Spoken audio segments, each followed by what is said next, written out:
Friends, thank you for being here today. What if I told you that on February 11th, 2026, the Attorney General of the United States spent 5 hours in a congressional hearing room calling elected officials washed-up loser lawyers and accusing them of having Trump derangement syndrome, while survivors of Jeffrey Epstein's crime sat directly behind her, waiting for answers about why their abusers' co-conspirators remain free? And what if I told you that this spectacle represents not just the personal breakdown of America as chief law enforcement officer, but the systematic collapse of institutional accountability within the Department of Justice? PAM Bondi's testimony before the House Judiciary Committee was supposed to be a routine oversight hearing. Instead, it became a masterclass in how elite protection networks defend themselves when confronted with evidence of their failures. For over 5 hours, members of Congress demanded answers about the Justice Department's handling of Jeffrey Epstein files, the protection of powerful figures whose names were improperly redacted, and the complete absence of new prosecutions, despite millions of pages of evidence documenting a decades-long sex trafficking operation. Bondi's response was not to provide accountability or transparency. Instead, she launched personal attacks against lawmakers, deflected every substantive question, and demonstrated complete contempt for congressional oversight. When Democratic Representative Pramila Jayapal asked Epstein survivors in the hearing room to stand and requested that Bondi apologize for the Justice Department's failure to protect their identities in released documents, Bondi refused and accused Jayapal of theatrics and attempting to drag her into the gutter. The visual symbolism was devastating. Behind Bondi sat women who had been trafficked and abused as children by Jeffrey Epstein and his network of powerful accomplices. In front of her sat members of Congress demanding to know why none of those accomplices have been prosecuted. Bondi's response was to insult the lawmakers while ignoring the survivors entirely. The substantive failures that prompted the hearing are more damaging to institutional credibility than Bondi's personal conduct. Since taking office, the Trump Justice Department has released millions of pages of Epstein-related documents. But these releases have been marked by two critical failures that reveal the systematic protection of powerful individuals. First, the department has repeatedly failed to properly redact the names of Epstein as victims, while simultaneously over-redacting information that could identify his co-conspirators. Survivors have had their personal information, including addresses and phone numbers, exposed in public documents, while billionaires and political figures have had their names blacked out even when they appear in FBI lists of potential co-conspirators. Second, despite overwhelming documentary evidence of a vast criminal network, the Justice Department has initiated 0 new prosecutions and 0 new investigations into Epstein's associates. When Representative Jerry Nadler asked Bondi directly how many of Epstein's co-conspirators she had indicted, she provided no answer. When he asked how many she was investigating, she again provided no response. The hearing revealed that even Republican lawmakers have lost confidence in Bondi's handling of the case. Representative Thomas Massie, who co-authored the legislation requiring the release of Epstein files, accused the Justice Department of a massive failure and demanded to know why billionaire Leslie Wexner's name was initially redacted from an FBI document listing potential co-conspirators. Bondi's response was to call Massie a failed politician with Trump derangement syndrome. This exchange is particularly significant because it demonstrates that the protection of Epstein's network transcends partisan politics. Massie is a conservative Republican who has been one of Trump's most loyal supporters, yet even he cannot accept the Justice Department's obvious efforts to shield powerful figures from accountability. When Bondi attacked him with the same talking points she used against Democrats, it revealed that her strategy is not to defend the department's work, but to discredit anyone who questions it.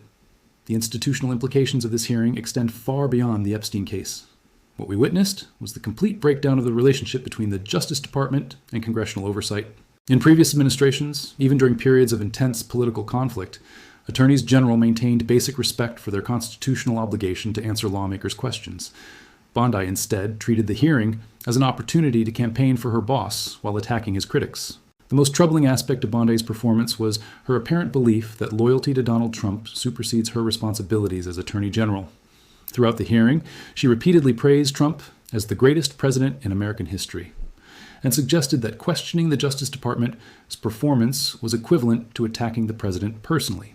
This conflation of personal loyalty with institutional duty represents a fundamental corruption of the rule of law. When Representative Ted Lieu pointed to evidence in the Epstein files and suggested it contradicted Bondi's claims about Trump's innocence, she responded by accusing him of lying under oath and demanding he resign. This response reveals someone who views the Justice Department not as an independent institution serving the American people, but as a personal protection service for Donald Trump. The hearing also exposed the Justice Department's complete abandonment of crime victims. Marina Lacerda, an Epstein survivor who attended the hearing, told reporters afterward that Bondi has been unwilling to help survivors.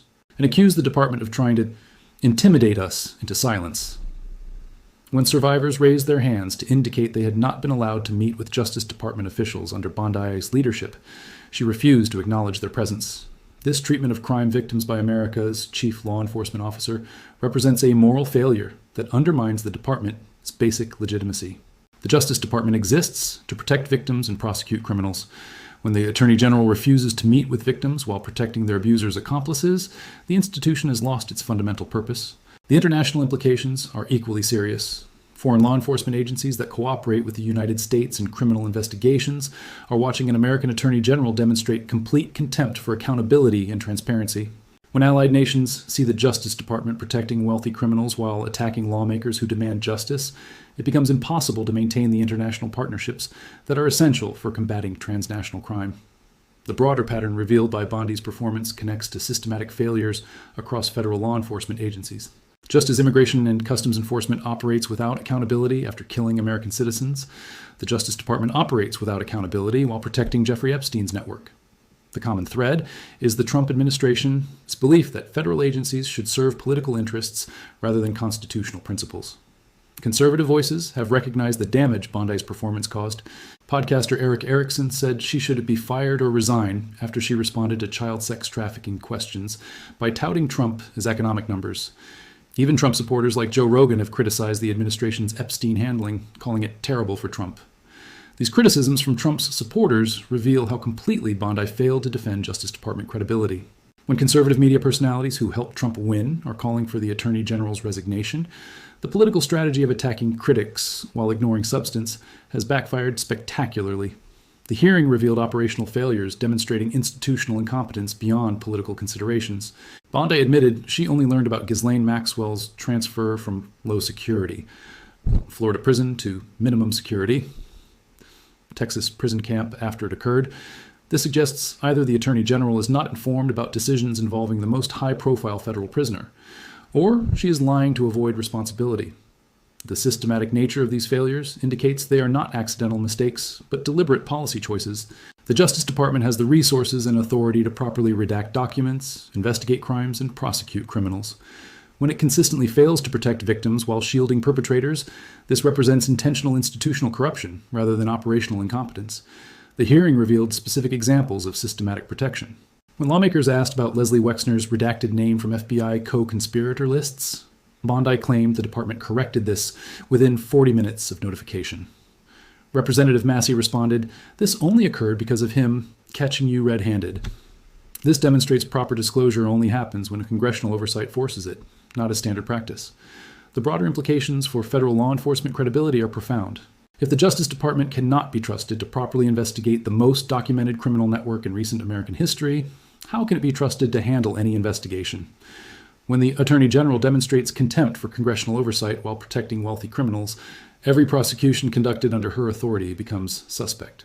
The international ramifications extend beyond law enforcement cooperation to fundamental questions about American institutional integrity.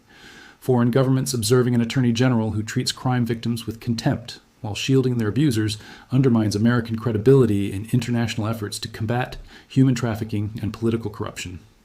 The mathematical certainty of additional revelations should concern anyone believing in equal justice. The Justice Department possesses thousands of hours of surveillance footage, financial records, and testimonial evidence documenting Jeffrey Epstein's criminal network.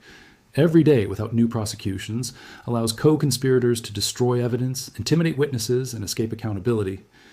The institutional precedent set by BONDI's performance creates dangerous expectations for future attorneys general.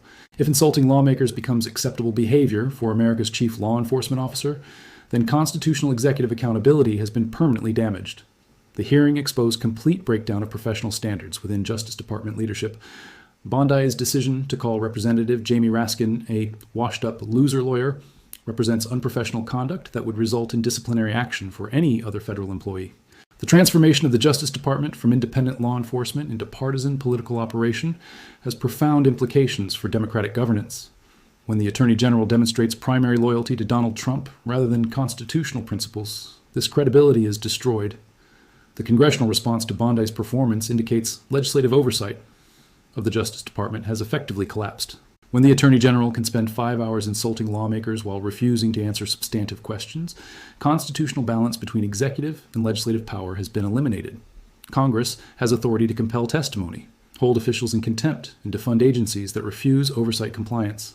Bondi's performance was essentially a dare to Congress to use those powers.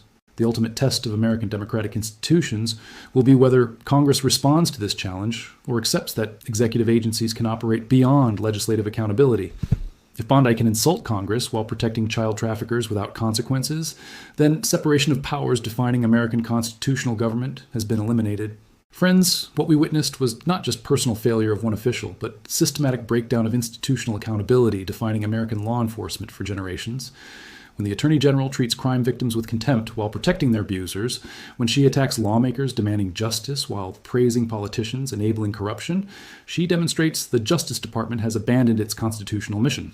The survivors who sat behind Pam Bondi deserved answers about why their traffickers remain free. Instead, they got a performance designed to protect the powerful while silencing the powerless. That performance revealed everything Americans need to know about how justice operates when institutions serve elite interests rather than constitutional principles. The choice facing Congress and the American people is whether to accept that the Justice Department has become personal protection service for political elites or demand the accountability that democratic governance requires. The survivors of Jeffrey Epstein's crimes are still waiting for justice.